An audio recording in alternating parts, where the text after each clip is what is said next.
Hi, I'm Hugh Whitmore. I'm the author of the Three Madelines novel series for middle graders, and today's presentation is on story structure for teachers.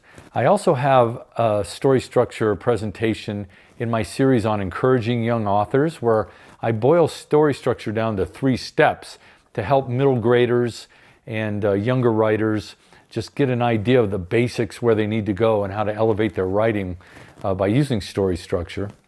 But this is more aimed at teachers who can teach some of the older kids who are desiring of writing a novel. So if you're a homeschool teacher or a public or private school teacher, this could be a lesson. You could use my novels to assist the story structure lecture.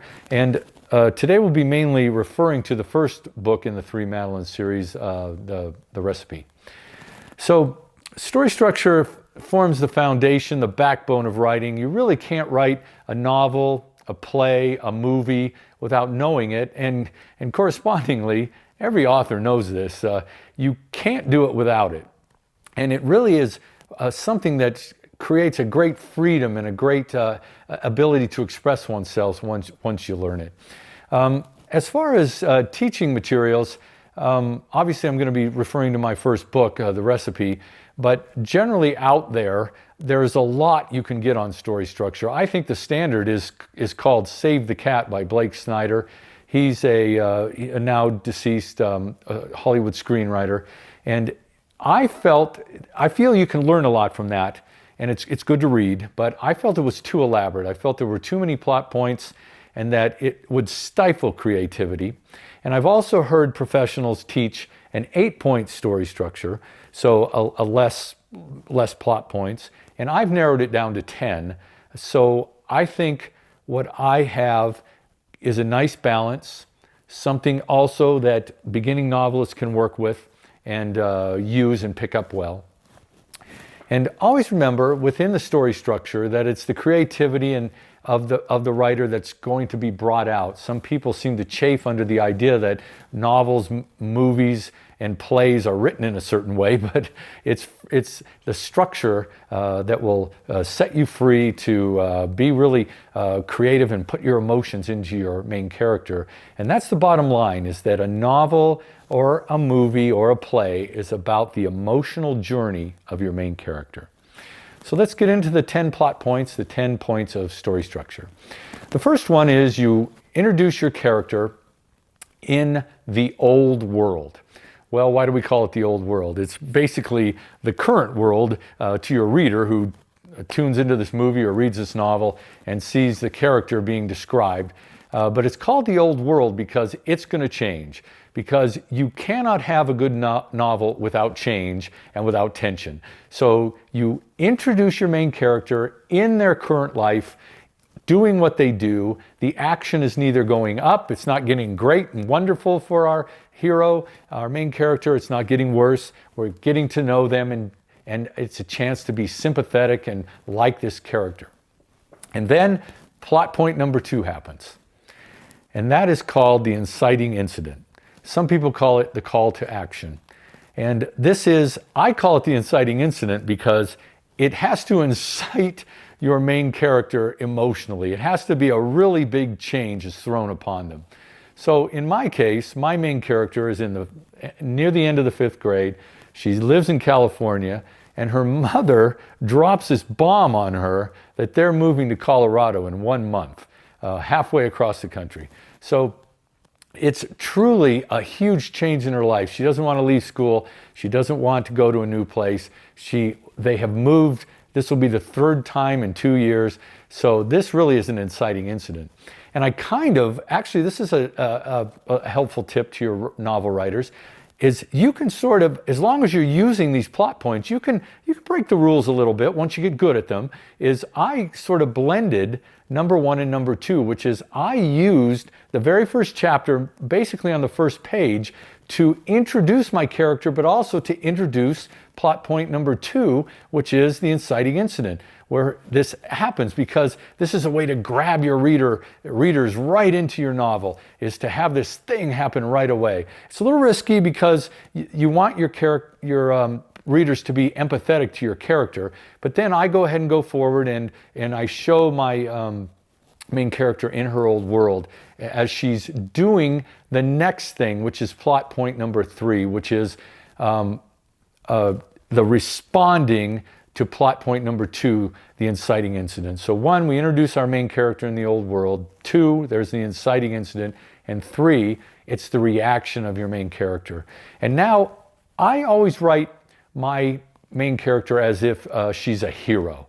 So this is a hero's journey, and so the hero has to be reluctant. The hero can't want the inciting incident, can't want the thing, the change that's come about them. So that's what I do in mine. She's reluctant. She's talking about how she doesn't want to go. She doesn't want to lose her friends. She talks about her past. And here's the place to introduce the main emotional journey of your main character and introduce what it is they want. Because your main character has to want something. They have to have a goal. And right here, after the inciting incident, into their reaction is where you introduce that. Well, I don't want to leave. I just wanted this. I wanted this out of life. I wanted to go to this place or do this thing. And now I'm faced with this. And you're getting into the emotional complexity of your character in number 3, where they're responding to the inciting incident. So then the main character responds to this inciting incident and comes to number 4 plot point, which is called the lock-in. And that's where it becomes clear that even though they're reluctant and even though they're a reluctant hero, they have to go forward with this. For me, my main character is the move comes, she has to say goodbye to her friends, and they're moving from California to Colorado, and they're driving, and they get to the middle of the Rocky Mountains called the Continental Divide. And this, if you don't know of this thing in America, it's a great thing where all of the water in America drains east from the east side of the Colorado River and goes to the Mississippi River, and all of it to the west goes to the Pacific Ocean. And it's the great middle of the country, and she's staring east, and she's thinking back west where she lived, and there was a beach, and there's no beach here. And so now it's the lock-in. It becomes clear. This is my new home. I have to go forward. Number 4 is the lock-in. So number 4 is immediately followed by number 5, which is called Fun and Games, or the New World. Now the character's in their new world, and this is where the action starts to go up. Because after the middle, where we got to know the character, there was sideways action, and then the inciting incident comes and it's negative, it's downhill, and they don't want to do this thing and they're reluctant. But as soon as they get to the lock-in, they get to number 5, which essentially the new world is their reaction to the new world, the reaction of the character to the new thing they're facing. The journey goes upward, the action is upward. Now everything is good.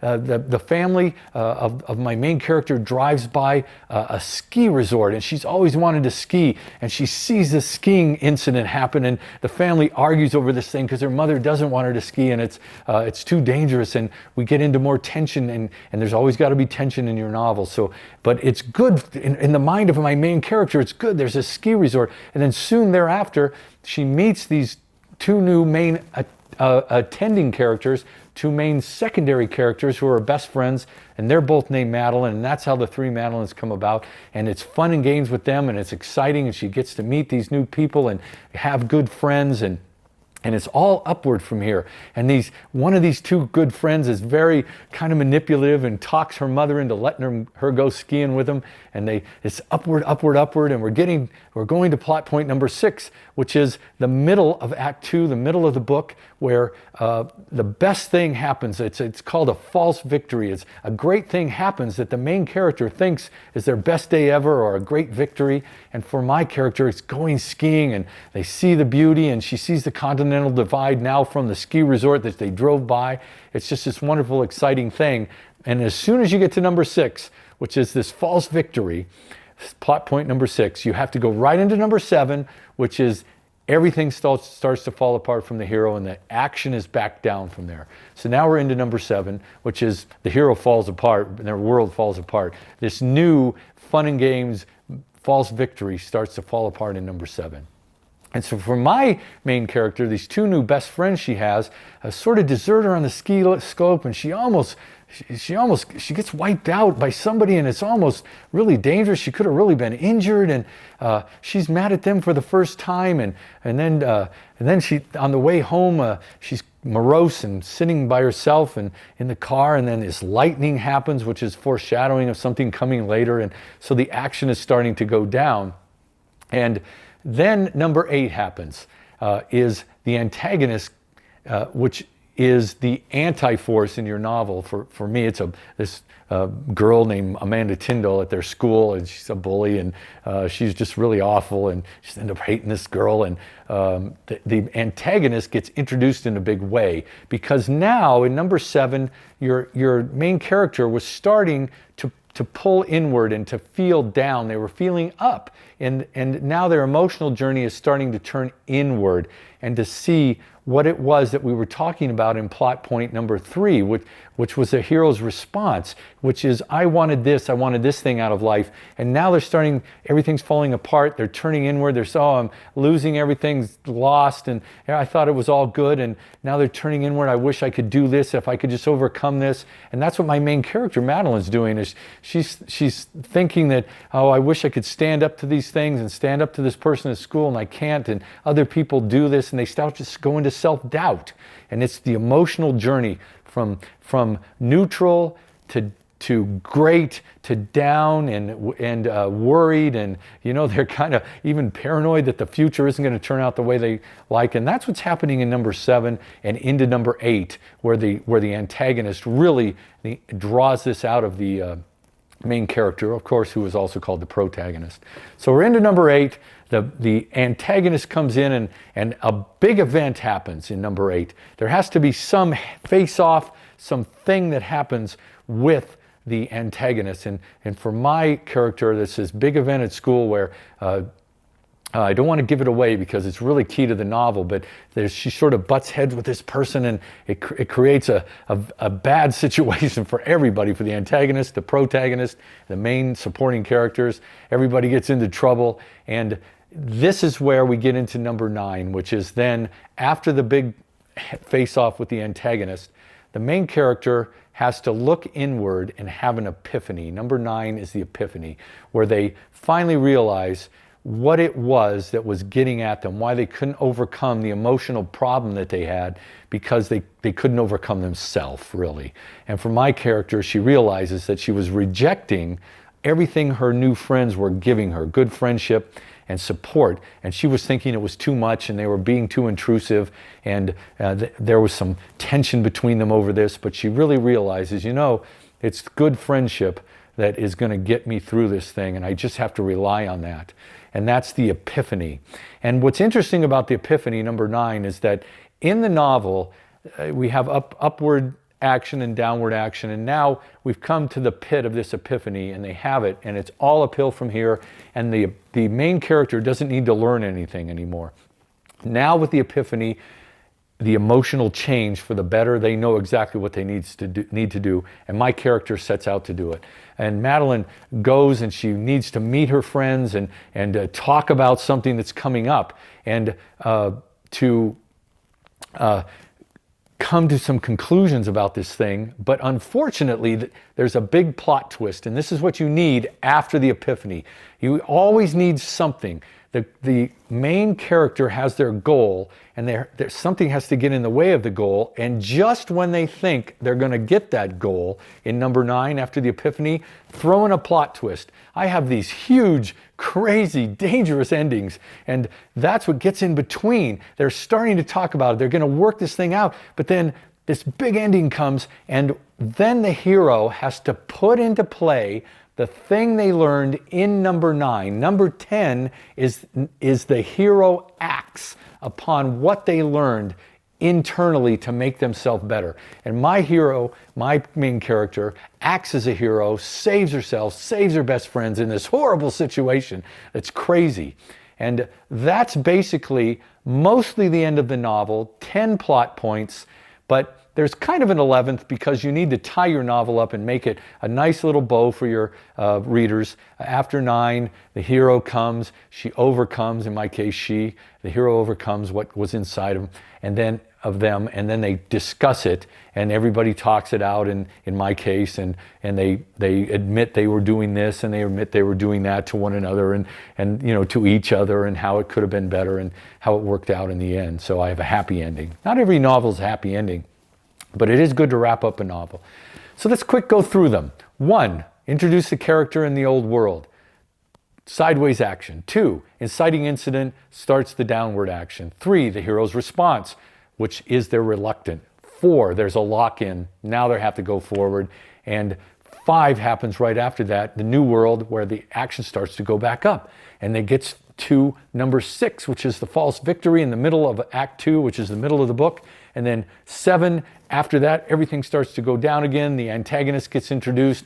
The hero reacts and is falling apart until the big event, number 8, with the antagonist, where they butt heads, and the main character has to essentially face themselves. They're facing the antagonist, but they're really facing themselves until they get to number 9, which is their dark moment, their dark night, where they have a look inside, an epiphany, and then they know what to do, and they know what they need to do, and they're gonna go do it, and it goes upward again.